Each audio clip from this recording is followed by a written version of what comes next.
Sunderland playing 0-0 with Man City, to be sincere with you, I predicted Man City to beat Sunderland, was going to be another victory, and I made some analysis that it's going to be very difficult because Sunderland have not lost at home. Sorry, I said no like this season at all. So which means it's not a fluke.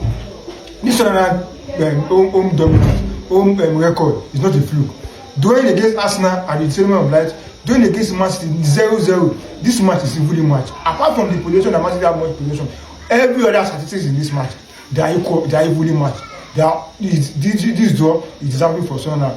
This Sunderland team at home, they are very dangerous. And again, I'm thinking maybe Granit Xhaka has an agenda in this Man City because the last season he spent at Arsenal, he didn't win the Premier League, Man City won the Premier League. Maybe that was extra there against Man City to make sure that Man City will drop points, so Arsenal will have more points. That's just conspiracy theory. But for me, Sunderland at home this season, even with 6 players out at AFCON, they are still very solid at home this season.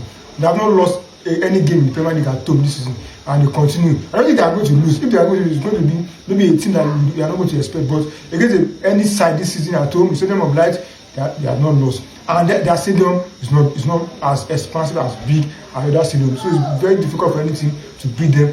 Any long ball that is at the opponent box or at their own box, for me, kudos to Sunderland, and that gives a more cushion to Arsenal. But Man City dropping point. I'm asking who is going to be the first person to blink. It's Man City that blink first, not Arsenal. It's Man City that blink. But kudos to Sunderland. Man City, I don't like draws. For me, I don't like draws. Draws will give you false hope that you're unbeaten. That doesn't happen to Chelsea. They sack Manchester because most of their dropping points is draws. But let's see what will happen in Man City next game. They are going to bounce back against Chelsea. Kudos to Sunderland. But Man City dropping points.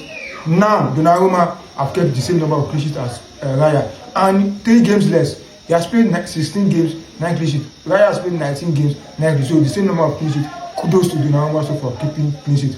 He had 4 saves. Likewise, Sunderland had 4 saves. So kudos to Sunderland. And Man City dropping points. 4 points minus.